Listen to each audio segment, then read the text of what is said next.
Merci de partager au maximum cette vidéo afin de venir en aide à ces victimes de violences psychologiques.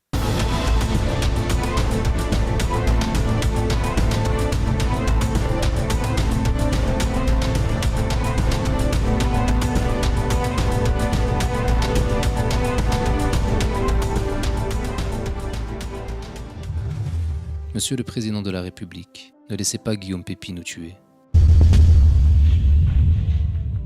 Déjà, pour commencer, esclave, un noir ne peut pas être servi avant un blanc, l'ascension n'est pas fait pour les noirs, bounty, gros boulet. C'est un supérieur hiérarchique dire voilà le train des bounoules.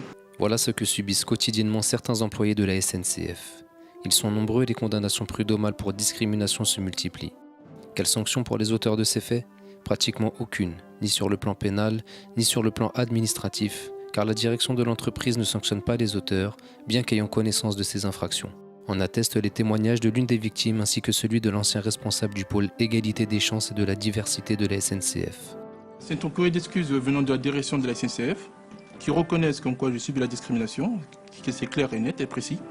Mais malheureusement, sur le terrain, les choses n'ont pas évolué car je travaille toujours avec ces mêmes personnes dans le même établissement.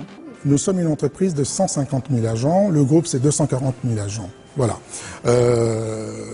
Il peut y avoir, ci et là, bien entendu, des propos tels que vous êtes en train de le dire, mais néanmoins, nous ne pouvons pas généraliser. Cette absence de sanction a été mise en lumière par la CGT dans un courrier vous étant directement adressé, Monsieur le Président de la République, Monsieur Macron, dans lequel il est dit. De même, il semble que les auteurs des harcèlements n'aient pas été inquiétés, ce qui laisse planer un doute inacceptable sur la sincérité de la direction SNCF dans sa lutte contre les discriminations. On s'interroge alors sur les mesures que pourrait prendre la direction SNCF afin de protéger ses victimes. Il n'en apparaît malheureusement aucune et étrangement, ce sont ces mêmes victimes qui subissent des blocages de carrière, du harcèlement moral et les lanceurs d'alerte permettant de mettre en lumière ces entraves aux valeurs de la République sont licenciés. Moi, dès que j'ai dénoncé ces propos racistes, j'ai eu un blocage de carrière, on m'a mis au placard. Toujours dans le courrier de la CGT, il est dit « Le défenseur des droits s'est emparé du sujet. Mais en juin 2015, la direction de la SNCF a décidé de licencier monsieur, considérant probablement qu'il était comme tous les lanceurs d'alerte, un empêcheur de tourner en rond et qu'il aurait dû accepter les injustices qui continuaient de lui être faites. Ces injustices plongent les victimes dans des états de dépression, de troubles anxio-dépressifs, et cela peut même parfois les conduire au pire, c'est-à-dire jusqu'au suicide, comme ce fut le cas d'Edouard, un fait rapporté dans les médias, notamment par Audrey Vernon dans une chronique dont voici un extrait. La semaine dernière, un cheminot qui s'appelait Edouard s'est suicidé en se mettant la tête sur les rails. Il avait 42 ans, il était syndicaliste et harcelé par sa direction. Il n'avait plus de poste, allait être muté et sanctionné. Faut dire qu'il avait fait un truc très grave. Il avait soutenu le regard. Monsieur Macron, la SNCF est une entreprise de service public.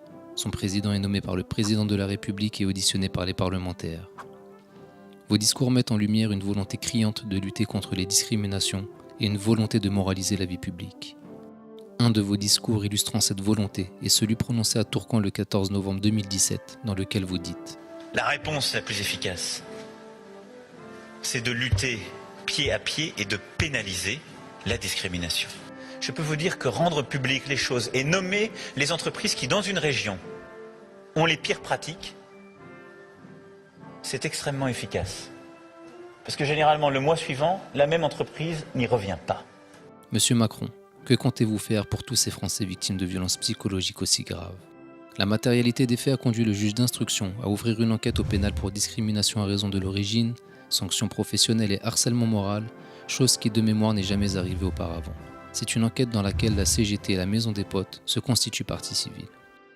Monsieur Macron, ne vous trompez pas. Il ne vous est en aucun cas demandé d'intercéder dans des problèmes de justice, car fort heureusement, le principe républicain de la séparation des pouvoirs vous en empêche. Mais comptez-vous prendre des sanctions administratives en sanctionnant les dirigeants de la SNCF qui se rendent ainsi complices de ces délits par leur inaction ? Cela est possible, et nous vous rappellerons ici deux exemples similaires. Le premier est celui du cas Air France pour lequel le Premier ministre de l'époque avait demandé des sanctions administratives envers les auteurs de violences. Pas de faux débat. Il ne peut pas y avoir d'impunité, et ça, c'est mon droit de le dire, à l'égard d'actes qui méritent une sanction judiciaire et les sanctions dans l'entreprise. Le second est celui de l'affaire Théo, pour laquelle les agents des forces de l'ordre avaient été suspendus à titre conservatoire le temps de l'enquête. Je suis très ferme Et le gouvernement souhaite être très ferme sur ce genre de tragiques événements. J'ai donc procédé à la suspension de ces 4 policiers sans attendre. Monsieur le Président, mettrez-vous en pratique votre discours de Tourcoing, ceci en mettant en lumière cette entreprise qui a des pires pratiques en la matière, dans le but de préserver vos concitoyens de ces entraves aux droits de l'homme qui nous sont si chers. Sachez, Monsieur le Président, que si aucune sanction n'est prise à l'encontre des dirigeants de la SNCF, l'opinion publique n'aura d'autre choix que de venir manifester son mécontentement aux abords de votre palais, soutenu en cela par la CGT qui dit dans le courrier à votre attention. Comprenez que la CGT n'hésiterait pas à apporter son soutien aux manifestations publiques qui pourraient être organisées, y compris devant l'Élysée, si une solution n'était pas trouvée à cette injustice flagrante. Monsieur le Président de la République, comprenez que notre volonté ne se trouve pas ici, mais elle est bel et bien présente dans cet espoir de voir notre chef d'État prendre ses responsabilités en faisant appliquer les droits de l'homme partout sur son territoire, ce qui aurait comme bénéfice supplémentaire de redorer le blason de cette belle entreprise, tant au niveau national qu'international. Édouard, aujourd'hui dans cette gare de Paris-Saint-Lazare, nous te promettons de ne jamais t'oublier. Nous nous battrons jusqu'à ce que justice soit faite. Nous nous battrons jusqu'à ce que justice soit faite. Une goutte seule ne peut pas éteindre un feu, mais des millions, ensemble, en sont capables. Votre clic sera peut-être le déclic.